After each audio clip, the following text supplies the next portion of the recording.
بسم اللہ الرحمن الرحیم۔ سورہ نساء آیت 4 میں اللہ کہتے ہیں اور عورتوں کو ان کے مہر خوشی سے دو۔ ہاں، اگر وہ اپنی خوشی سے اس میں سے کچھ تمہیں چھوڑ دیں تو اسے شوق سے کھا لو۔ اب پچھلے ایپیسوڈ میں ہم نے یہ سیکھا تھا کہ سورہ نساء کے بالکل شروع میں ہی اللہ ہمیں یہ سمجھا رہے ہیں کہ ہم سب لوگوں کے اندر تقویٰ ہونا بہت ضروری ہے۔ ہم سب لوگ اللہ کے حدود کو سمجھیں اور ان کو چیلنج کرنے کی کوشش نہ کریں۔ پھر ہم نے یہ ڈسکس کیا تھا کہ یہاں پر اللہ تقویٰ اور حدود کس لحاظ سے کہہ رہے ہیں۔ اس میں پھر ہم نے یہ سیکھا تھا کہ اللہ ہمارے رشتوں کے بارے میں بات کر رہے ہیں، یعنی حقوق العباد، ہمیں یہ سمجھانے کے لیے کہ حقوق العباد اتنا ہی ضروری ہے جتنا جہاد، قتال فی سبیل اللہ، ہجرت، نماز، روزے، یہ تمام چیزیں ضروری ہیں۔ خاص طور پہ رشتوں کے معاملے میں اللہ نے ماں اور بیوی کا ذکر کیا تھا، لیکن ان دونوں گروہ کے علاوہ یتیموں کے ساتھ بھی اکثر ظلم اور زیادتی ہوتی تھی، ان کو کسی قسم کا حق نہیں ملتا تھا۔ لہٰذا اللہ نے پھر آیت 2 اور آیت 3 میں یتیموں کا ذکر کیا۔ اس کے بعد اللہ نے اس آیت میں حق مہر کا ذکر کیا ہے، وہ تحفہ جو ہر عورت کو شادی کے وقت دینا ضروری ہے۔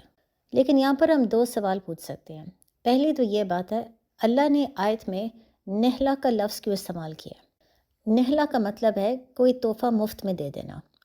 لہٰذا جب اللہ حق مہر کے بارے میں بات کر رہے ہیں تو ٹرانسلیشن میں آپ دیکھ سکتے ہیں کہ کہا جاتا ہے کہ عورتوں کو ان کا حق مہر خوشی سے دیں، لیکن جو اس کی اصل ٹرانسلیشن ہے وہ یہ ہے کہ عورتوں کو ان کا حق مہر دیں، ایک تحفہ جو آپ مفت میں دے رہے ہیں۔ لہٰذا سب سے پہلے ہم یہ سوال پوچھ سکتے ہیں کہ اللہ حق مہر کو اس طریقے سے کیوں ڈسکرائب کر رہے ہیں کہ یہ ایک تحفہ ہے جو آپ مفت میں دے رہے ہیں؟ اب کچھ لوگوں کا یہ کہنا ہے کہ تحفہ جو مفت میں دے رہے ہیں یہ اس لیے آتا ہے کیونکہ مردوں کو یہ بات سمجھائی جا رہی ہے کہ نکاح کے ٹائم پہ اپنی بیویوں کو تحفہ دے اور اس تحفے کے بدلے میں ان سے کوئی چیز نہ ڈیمانڈ کرے، نہ ایکسپیکٹ کریں۔ لیکن یہ کہنا بھی غلط ہے، کیونکہ نکاح کے کانٹریکٹ کے مطابق جب مرد بیوی کو حق مہر دیتا ہے تو وہ اس کے بدلے میں اسے کوئی چیز مانگ رہا ہوتا ہے۔ خاص طور پہ وہ عورت سے لائلٹی مانگتا ہے کہ وہ اس کی غیر موجودگی میں اس کی عزت کا خیال رکھیں۔ ساتھ وہ عورت سے اوبیڈینس بھی مانگتا ہے کہ شادی کے بعد عورت اس کی اطاعت کرے۔ لہٰذا یہ کہنا کہ جب مرد اپنی بیوی کو حق مہر دیتا ہے تو یہ ایک تحفہ ہے جس کے بدلے میں وہ کچھ بھی نہیں مانگ رہا، یہ چیز غلط ہے۔ اس کے علاوہ جو ہم دوسرا سوال پوچھ سکتے ہیں وہ یہ ہے کہ اللہ یہ کیوں بات سمجھا رہے ہیں مردوں کو کہ اگر ان کی عورتیں حق مہر میں سے کچھ ان کو معاف کر دے تو وہ خوشی سے اسے ایکسیپٹ کر لیں۔ اس کے بدلے میں اللہ سمپلی یہ کیوں نہیں کہتے کہ اگر بیوی چاہے تو وہ حق مہر کم کر سکتی ہے؟ اب پہلا سوال کو ایڈریس کرنے کے لیے آپ اپنے آپ سے یہ پوچھیں کہ ایک مفت کا تحفہ کب دیا جاتا ہے؟ مفت کا تحفہ عموماً کمپنیز دیتے ہیں تاکہ وہ اپنے پروڈکٹ کو، اپنے برانڈ کو پروموٹ کر سکیں۔ یعنی جب بھی کوئی کمپنی مفت میں تحفہ دیتی ہے تو مزید کسٹمرز اٹریکٹ ہوتے ہیں، کسٹمرز آ کے مفت کا تحفہ بھی لے لیتے ہیں اور ساتھ ہی وہ دوسرے پروڈکٹس کے اوپر بھی غور کرتے ہیں کہ یہ کمپنی مزید کیا بیچ رہی ہے۔ لہٰذا یہاں پر جب اللہ مردوں کو یہ سمجھا رہے ہیں کہ عورتوں کو حق مہر دے ایک مفت کے تحفے کی طرح، تو اس کا یہ مطلب ہے کہ حق مہر دینے سے عورتوں کی اٹینشن ان کو ملے گی، یعنی وہ عورتیں اس میرج کو سیریسلی کنسیڈر کریں گے۔ لیکن اس کا کیا مطلب ہے؟ کیا ہم یہ کہنا چاہ رہے ہیں کہ عورتوں کو بس تحفہ اور پیسہ چاہیے؟ اس کا یہ نہیں مطلب۔ یہ کہنے سے اللہ ایک چیز کو ہائی لائٹ کر رہے ہیں، اور وہ یہ ہے کہ عورتوں کو فائنینشیل انڈیپینڈنس کی بہت زیادہ ضرورت ہے، کیونکہ فائنینشیل انڈیپینڈنس ملے گی تو عورت ایمپاورڈ ہوگی، اس کے پاس فیصلہ کرنے کی قوت ہوگی۔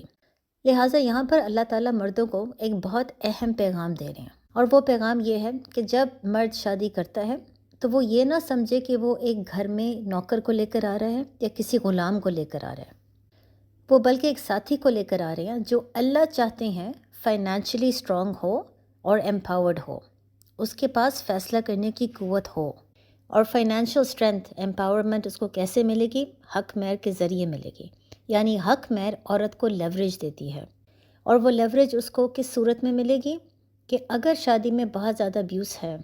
اگر عورت کے لیے شادی کو نبھانا بہت مشکل ہو رہا ہے، تو حق مہر کے ذریعے اللہ عورت کو اتنی قوت دے رہے ہیں کہ اگر وہ چاہے وہ شادی کو ختم کر سکتی ہے، وہ اپنا حق مہر کا کچھ حصہ استعمال کر کے خلا لے سکتی ہے۔ اس کو یہ فکر نہیں ہونی چاہیے کہ وہ طلاق کیسے لے گی، نہ ہی اس کو یہ فکر ہونی چاہیے کہ طلاق کے فوراً بعد وہ اپنی ضروریات کیسے پوری کرے گی، کیونکہ حق مہر کا کچھ حصہ وہ خلا کے لیے استعمال کر سکتی ہے، لیکن باقی حصہ اسے کچھ عرصے کے لیے فائنینشیل سیکیورٹی دے سکتی ہے۔ یعنی اس کو اتنا ٹائم دے سکتی ہے کہ وہ بعد میں کسی اور سے شادی کر لے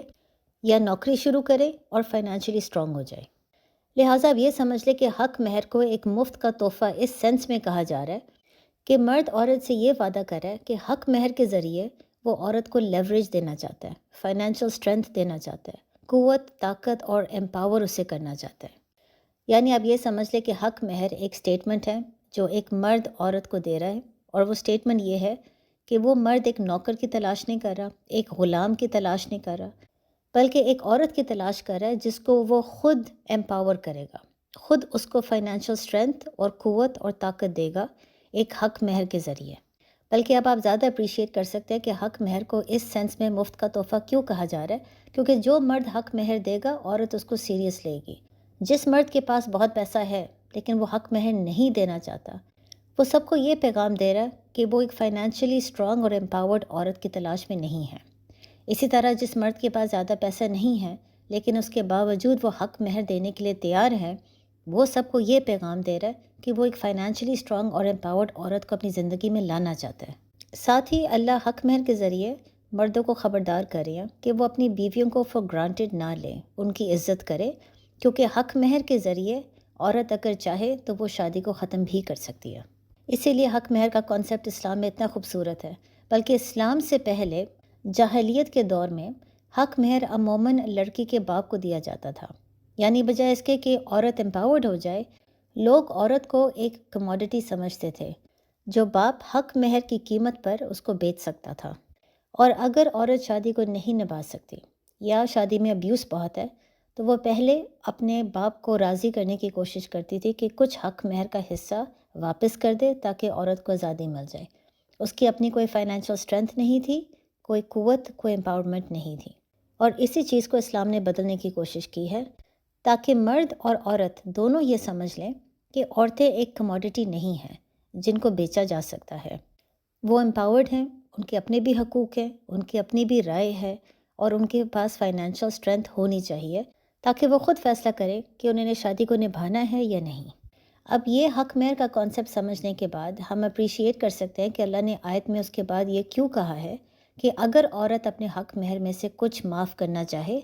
تو آدمی خوشی سے اس کو ایکسیپٹ کر لے۔ یعنی اگر ایک عورت حق مہر مانگ رہی ہے جو مرد کے لیے دینا بہت مشکل ہے کیونکہ حق مہر کی اماؤنٹ بہت زیادہ ہے، تو وہ دونوں حق مہر کو ری نیگوشیٹ کر سکتے ہیں، اور اگر ری نیگوشیٹ کرنے کے بعد اگر عورت حق مہر کی اماؤنٹ کم کر دیتی ہے تو مرد اس کو خوشی سے ایکسیپٹ کر لے۔ بلکہ اس سے آپ کو یہ بھی سمجھ آتی ہے کہ حق مہر کے ٹائم پہ عورت کا اپر ہینڈ ہوتا ہے، مرد کا نہیں۔ یعنی اگر دونوں کا حق مہر کی اماؤنٹ پہ اگریمنٹ نہیں ہو رہی تو پھر نکاح نہیں ہو سکتا، اور اگر وہ مرد صرف اسی عورت سے نکاح کرنا چاہتا ہے تو پھر وہ اسی صورت میں ہو سکتا ہے کہ عورت اس پہ رحم کرے اور تھوڑا سا حق مہر کی اماؤنٹ کم کرے۔ یعنی حق مہر کی اماؤنٹ مرد فیصلہ نہیں کرتا، عورت فیصلہ کرتی ہے، یا اگر وہ اماؤنٹ مرد فیصلہ کر رہا ہے تو پھر عورت کے اوپر ہے کہ وہ اس کو ایکسیپٹ کرتی ہے یا نہیں۔ اسی لیے کہا جاتا ہے کہ حق مہر کے ٹائم پہ اللہ نے اپر ہینڈ عورت کو دیا ہے، لہٰذا حق مہر عورت کی امپاورمنٹ کو سمبلائز کرتی ہے۔ اور بلکہ یہی وجہ ہے کہ اللہ ہمیں قرآن میں سمجھاتے ہیں کہ اگر ایک مرد ایک غلام عورت سے بھی شادی کر رہا ہے اس کو بھی حق مہر دینا بہت ضروری ہے۔ اس وقت وہ مرد یہ نہیں سوچ سکتا کہ کیونکہ یہ عورت پہلے غلام تھی لہٰذا اس کو حق مہر دینے کی ضرورت نہیں ہے۔ حق مہر کیونکہ امپاورمنٹ کو سمبلائز کرتا ہے تو ہر عورت کا حق ہے کہ وہ امپاورڈ ہو۔ ہاں، یہ ضرور ہو سکتا ہے کہ ایک غلام عورت کم حق مہر مانگے، لیکن چاہے اس کا حق مہر باقی عورتوں کی نسبت کم ہو، وہ پھر بھی اس کے لیے بہت اہمیت رکھتی ہے کیونکہ وہ پہلے غلام تھی، لہٰذا اس کم حق مہر میں بھی اس کو امپاورمنٹ اور قوت اور فائنینشیل اسٹرینتھ مل رہی ہے۔ لیکن ساتھ ہی قرآن میں اللہ ہمیں سمجھا دیتے ہیں کہ حق مہر دینے کے فوراً بعد مرد کا اپر ہینڈ ہوتا ہے، عورت کا نہیں، کیونکہ مرد قوام ہے، لیڈر ہے، اس لیے تمام فیصلے اس نے کرنے ہیں تو اپر ہینڈ اسی کا ہوتا ہے۔ لیکن ساتھ ہی اللہ اس کو یہ سمجھا رہے ہیں کہ کیونکہ شادی کے شروع میں حق مہر کے ٹائم پہ اللہ نے عورت کو اپر ہینڈ دیا تھا، اللہ اس کو یہ بتا رہے ہیں کہ ہر فیصلے میں اس عورت کی رائے لینا بہت ضروری ہے۔ وہ بے شک عورت کی رائے پر عمل نہ کرے لیکن اس کی رائے ضرور لے، بلکہ یہی چیز آپ نبی محمد صلی اللہ علیہ وآلہ وسلم میں دیکھ سکتے ہیں کہ وہ ہمیشہ اپنی بیویوں سے رائے لیتے تھے۔ اسی طرح اللہ دوبارہ مرد کو یہ سمجھا رہے ہیں کہ وہ گھر میں ایک نوکر یا ایک غلام کو نہیں لے کر آئے، بلکہ ایک رسپیکٹیبل، انٹیلیجنٹ، امپاورڈ عورت کو لے کر آئے ہیں جو ان کا ساتھی ہے۔ لہٰذا ہر فیصلے میں اس کا رائے لینا بھی بہت ضروری ہے۔